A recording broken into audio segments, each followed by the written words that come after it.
Recording now, so I'll hand over to you, Councillor Karam, to start the meeting. Thank you. Thank you, Susan. Good morning, everyone, and welcome to this Executive Cabinet member meeting. Let's start with the item 1, which is monitoring of Executive Cabinet members' decision in close. Any questions on this?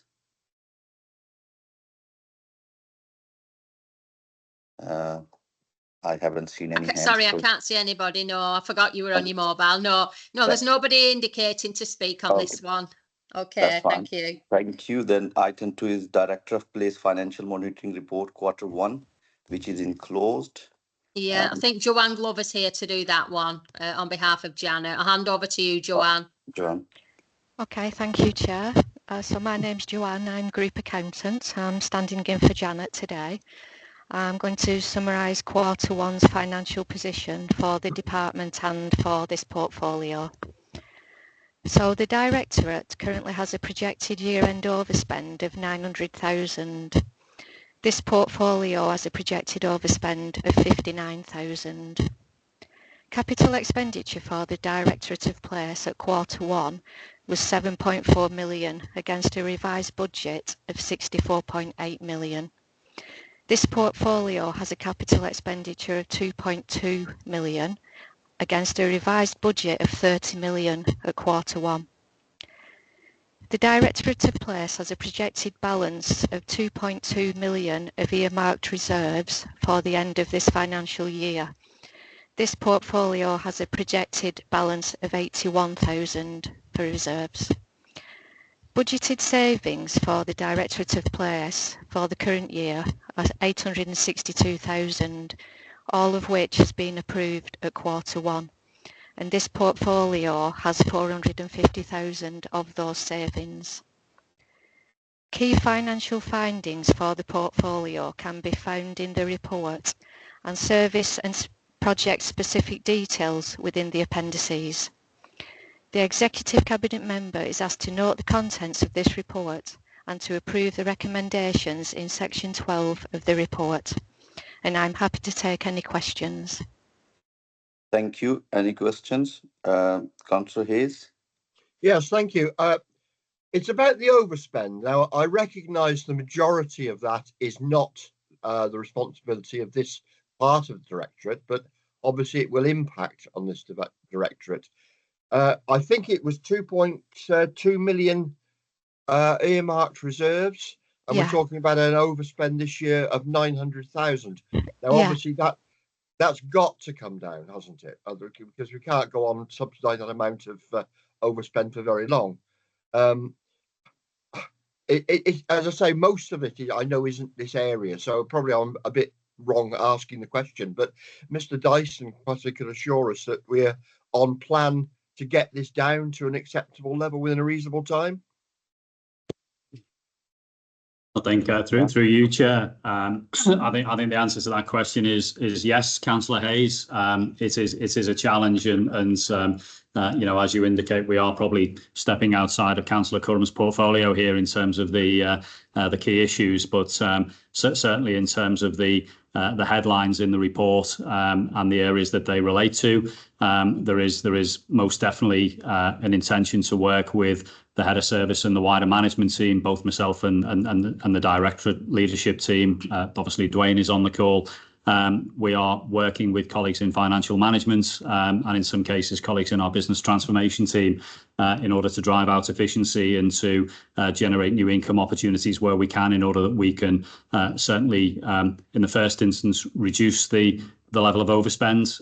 Obviously, our ideal scenario is to move to a position of balance, but I think we also have to be realistic and look at the scale of the overspend in some areas and the context and the rationale for that overspend. But you're absolutely right in terms of having regard to sustainability of the budget and also use of reserves.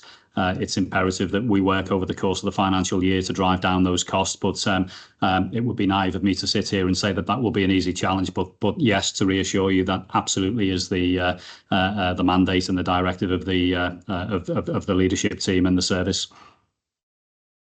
Thank you, John. Dwayne? Thank you, Chair.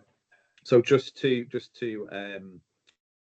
elaborate slightly on the point that John made there, so obviously the whilst this portfolio we're discussing is highways, within my wider portfolio, some of the areas that are projecting an overspend are contained within that. So we've got oversight of some of the challenges in those areas, and there's an awful lot happening this financial year to deal with that. Then we're not left with a legacy for future years. So without going into any detail, there's a lot happening between now and March to address some of those legacy issues to make sure that they're not carried into future financial years. Thank you, Ruan. Any other question? If no more question, then report is noted and approved as recommended. Thank you. Yeah. Moving to item 3, which is disabled parking bays outside residential properties. Ruan, are you taking this? I am. Thank you, Chair. Thank you. So the report is requesting that we introduce policy around having marked disabled bays for our residents, something that's subject to, and I'm sure that many of you will have been on the PDGs where we've discussed this. Obviously, it was brought about via a motion which resulted in the 2 PDGs. Presently, we don't have policy around disabled bays. Lots of other councils do, and it is a significant challenge. And we do have lots of areas of terrace properties that don't have access to off-street parking, and it does present challenges to our residents with disabilities when they're unable to park their cars or vehicles close to their homes. So the report, I will go through some of the detail in the report, and all of this was presented at the 2 PDGs. It is important to have very clear criteria for us around this policy, but also for our residents, and then we'll be able to manage expectations of the residents and the ward councillors when this is introduced. We do have a backlog of requests which we'll be working through in the interim, and we are expecting an influx of applications on the back of this. But the criteria will be really, really clear, and it is an expectation that probably a lot of those requests will not be applicable, or we won't be able to provide the disabled bays as per the request, and I'll go through some of that criteria. So obviously the first thing, obviously the person will have to be a blue badge holder, but in receipt of the higher enhanced rate, and this is common across all councils. That's one of the criteria, and they need to have, the vehicle needs to be registered at that address, and they will have to provide a copy of the V5 to prove that it's the vehicle's in their ownership. You can't have any off-street parking. We can't have any waiting restrictions within the vicinity, and we can't put a disabled bay within 15 minutes within 15 meters of a junction because of sight lines and for safety issues.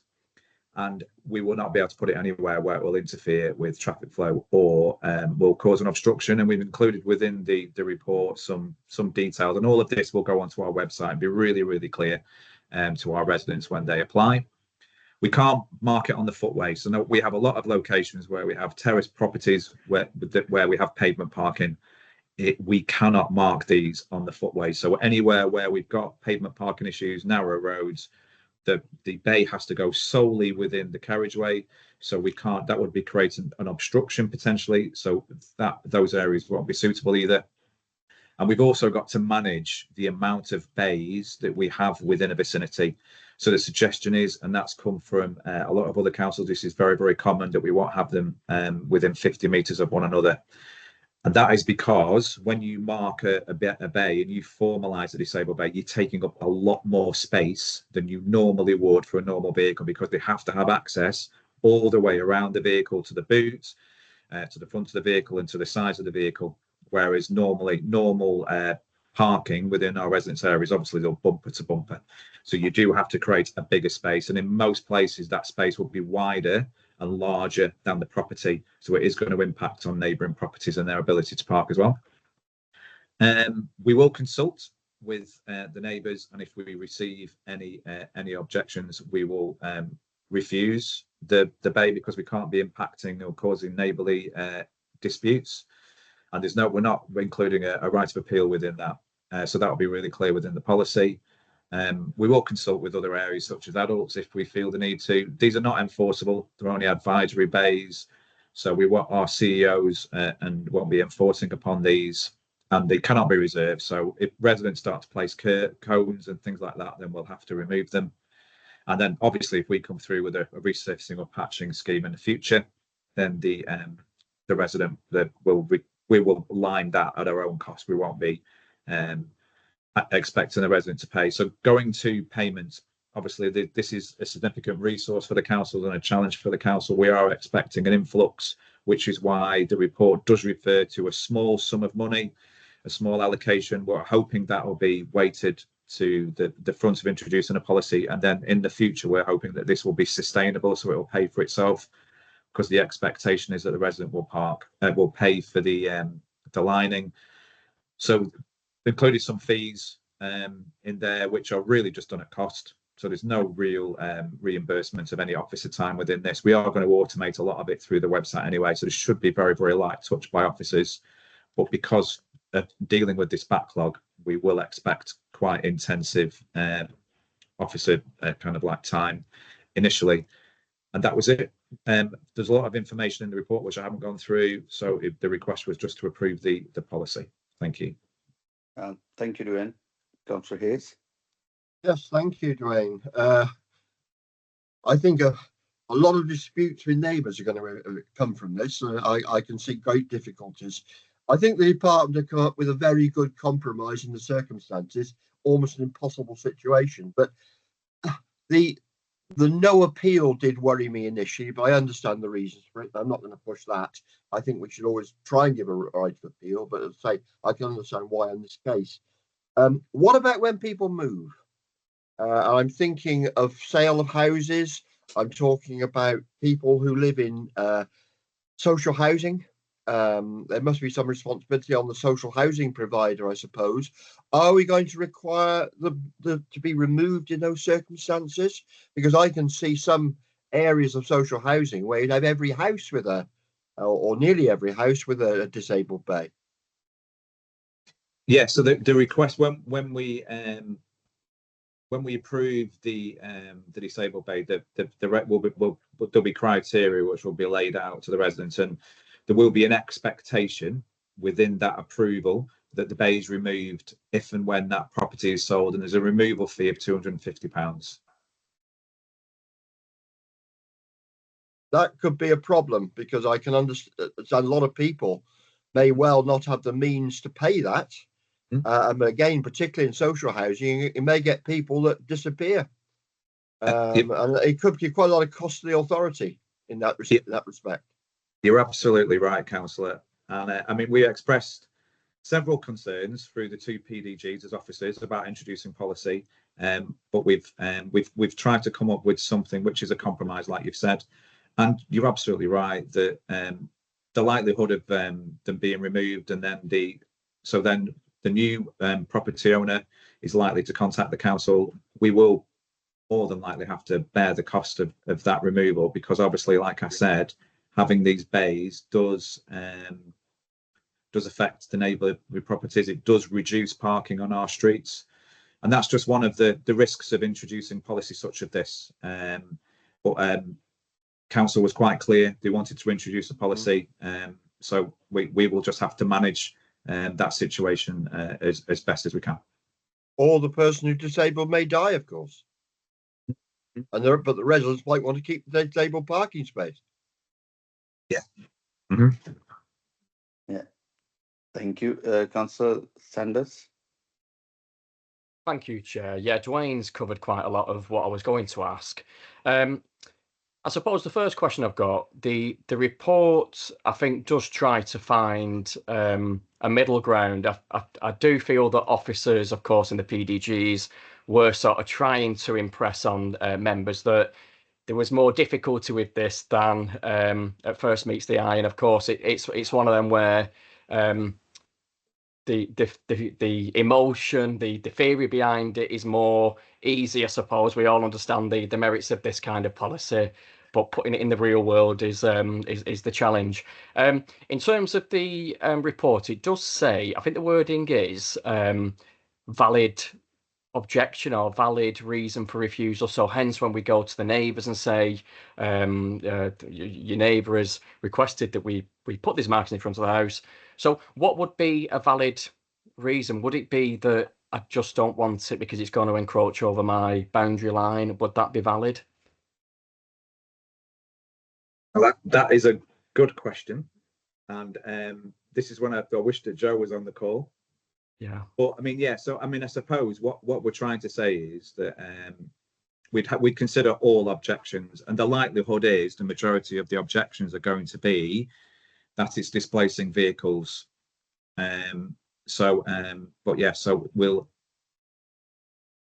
All I'll be able to do, what I can do following the meeting when I've spoken to Joe, because there must be some criteria that we will judge that objection by, and I can certainly share that across this group of councillors following the meeting.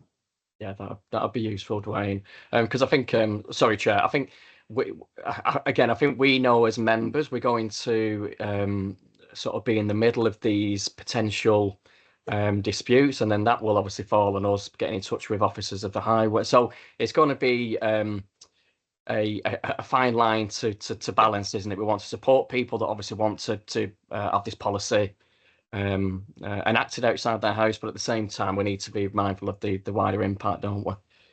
Thank you, Councillor. And just to come in on that as well, it is, and I have referred to the fact that we need to make it very, very clear, because all applications will go through the website. So the objection kind of like criteria will be made clear on our website as well, because we will push all the objections via the same kind of portal.